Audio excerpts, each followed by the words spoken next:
kanino tayo dapat magtiwala? Sino ang dapat pagtiwalaan natin? Of course, we need to trust the right one.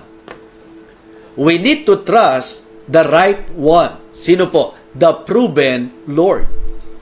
Doon po tayo magtiwala sa tamang pagtitiwalaan. Siya po yung subok na nating Panginoon. Amen? Yes, mga kapatid, mga minamahal, sabi ko nga, hindi nyo na kailangan tingnan ang buhay ng iba. Sa buhay mo lang, kung ikaw ay magpapakatotoo. Di ba? Ano ang ginawa ng Diyos sa buhay mo? So, let us trust the right one. Huwag mo tayong maligaw. Don't misplace your trust. Merong tama na dapat pagtiwalaan. Merong siya ang tamang tao. Siya ang tamang persona na ating dapat pagtiwalaan. The right one. Ito po ay walang iba kundi ang ating pong subok na Panginoon. The proven Lord. Siya ang magandang pagtiwalaan. Subok na eh. Di po ba, ang usapan ng pagtitiwala, minsan, kaya tayo may mga eksena sa buhay natin. Alam mo, subok na kita. Hindi na ako magtitiwala sa iyo. So, ang reason kung bakit hindi na tayo nagtitiwala sa tao, minsan nga, yung iba sa buhay pag-ibig, di ba?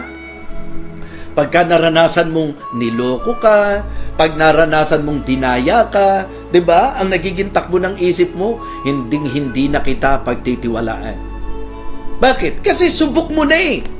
Subok mo nang niloko ka, subok mo nang dinaya ka, di ba? Subok mo na nilamangan ka, subok mo na nainisahan ka. So, yung pong pagiging subok sa negatibong bagay, dahilan para hindi ka magtiwala. Ang itatanong ko po sa inyo, sa usapang Diyos, sa usapang tiwala sa Diyos, di ba? Hindi ba siya subok, mga kapatid? I can say na lahat po tayo talagang hindi po pwedeng tumanggi sa katotohanan na ang Diyos ay proven na sa ating pong buhay. Yes. So, trust the right one, the proven Lord. Amen? So, wag kung sino-sino. Wag kang maniniwala sa pangako ng tao. Kasi nga pinaalala na sa atin, cursed be the man that trusted in man. Diba? Whose flesh is his arm.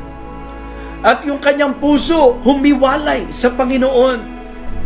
So ito ang problema, mga kapatid. Ang problema, talagang minsan, madali kang magtiwala at manghawakan sa salita ng tao, sa sinasabi ng tao, doon sa pangako ng tao. But I am telling you, mga kapatid, hindi po iyan mapangahawakan. Pero pagka Diyos ang pinag-usapan, proven po yan.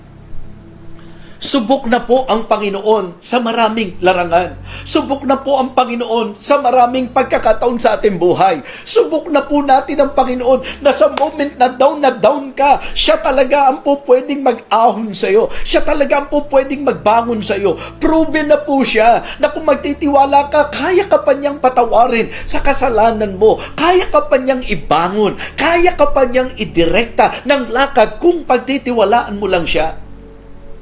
Panahon na para ating pong ituwid, itama ang ating pagtitiwala. Trust the right one, the proven Lord.